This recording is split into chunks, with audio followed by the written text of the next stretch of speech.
everyone, Magda here with Jump Into Art Studios, and I'm going to do another edition of what to do with a single hour and what can you do to be creative. And so I came up with a challenge, and the challenge is take one color of paint, whatever color you want, preferably something light.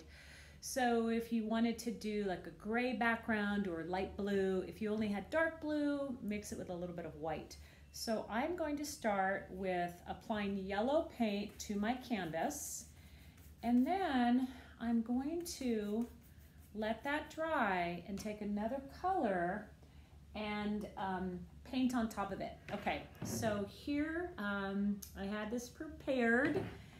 Now we're going to take, you can do watercolor. If you are part of our Art in a Kit, we've sent home a myriad of colors for you. What I would recommend you do is really water it down. So the first thing I'm going to do is I'm going to add lots of water to my green, and I'm going to just work on a single subject. So this will be flowers in a vase. The first thing I'd like to do is decide, do I want it landscape or do I want it portrait? For flowers in a vase, typically I like it portrait, so it's nice and tall. All right, I'm going to use two dark colors. I promised myself I was never going to paint upside down and backwards, but here I go. So I'm going to go with a dark green and a dark blue. And so flowers in a vase, I like to kind of identify that this is my vase. I've kind of outlined like that. Okay. Now you're going to come back and correct that later, but for now, this is going to be my vase. I'm going to bring in other colors because what we want to do simply is to establish that there is some object here. That's it. That is the entire purpose of adding in color. All right, now I want to admit something to you, my little artists. I didn't let this dry all the way. So I'm noticing that the yellow is kind of bleeding through, but that's okay. For my purposes right now, I am simply loading on and applying just any color, okay? Now, one of the things that inspires me in art is something that's super imperfect. I feel like we could buy something perfect, but I prefer to have something that's imperfect, something that shows what's known as the maker's mark. So I'll show you an example. This cup I got on a trip overseas when I was visiting my daughter, and one of the things I like about it is you can tell it was made by a human. It's totally imperfect and perfect at the same time. Okay, I was hoping it would dry, my canvas. Let's see. All right, so here I go. I'm going to use my small brush to do my first stem, and I also don't believe that a leaf needs to be green and a flower needs to be pink. I can use any color at all. And for my inspiration, I have flowers in a vase right here, something that I picked up from Michael's. My flowers are not gonna look like that at all, but I'm going toward that impression. All right, so I'm going to do my stem, which I'm going to give a nice angle to. Now, truth be told, I think that I would like my vase to start or to end lower down. So I'm going to give it some more dimension right here. Okay, just like this. Good. Now, that's my first stem, green. This is my second stem. I'm going to add some black in there. That is my third stem. Okay, I almost washed my brush and my cup of coffee. So I have a little container of water. Now, for those of you that know Miss Magda, I really believe in big containers of water, but it was blocking my art. Okay, So I have some orange that I'm applying. I don't know if you can see my color palette. It's just a simple color palette. And I'm going to make some beautiful little, what are these guys? Petals, yeah. So that's my first step. I'm just adding in some color. Now I'm bringing in a little bit of red, and here I go, just like that.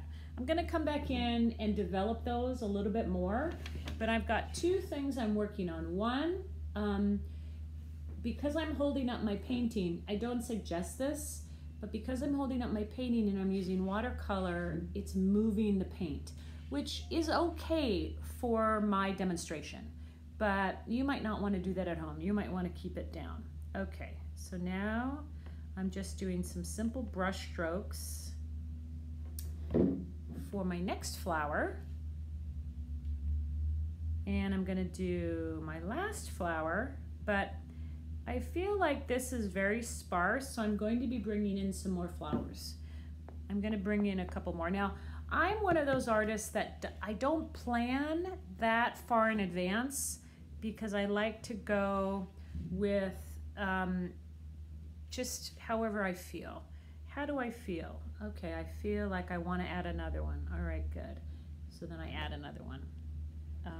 You know how when you go to the florist or you buy flowers for your home and you have in your mind what it's going to look like and it doesn't turn out okay? Do you get mad or do you just go with it? Well, I'm one of those people that I just go with it and I say, okay, well, this is what I have and I'm just gonna make do.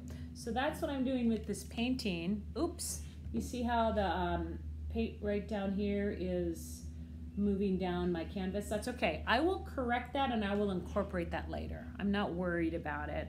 I'm more interested in showing you some fun little flower techniques.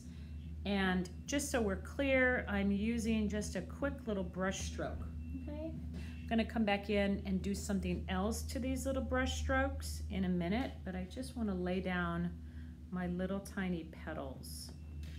Okay. Okay, many of you know I'm not that comfortable painting upside down and backwards, but this has been fun for me because it's something I would never do. If COVID-19 wasn't here, I would never just be sitting in my art studio painting for you on film, but I'm actually really loving it. Okay, so the next thing I'm going to do, but I need to turn this around. Let's see if you can see.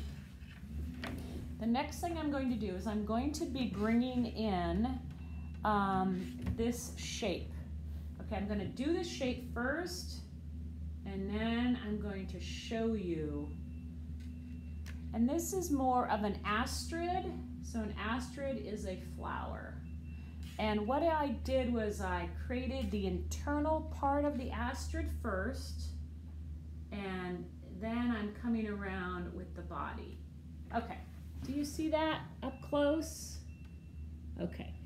And then I'm going to bring in some definition and some color. And I don't care about the color right now because I'm going to layer color upon color upon color. And it's going to look a little bit different in the end, but I'll just finish this one flower so that you can see where we're headed. What I'm doing is I'm coloring in the inside of our flower. And I didn't set out to paint an astrid. That flower name just kind of came to me. Okay, so that is where we're headed. You see how we're painting on the inside? Okay, so my challenge to you is I want to see where you go with your painting. I told you I would correct this, so let me correct that. I'm going to come in with some dark. I'm going to come in with some blue. And what I'm doing is incorporating what's already happened with some new color. And let me bring in a little bit of this. And one of the things that I like to do is take any accident and make it look like it was on purpose. Okay, so that's where we are with our flowers in a vase so far. Please post your designs and your pictures and tag us. Okay, have a great day and enjoy your COVID-19 quarantine.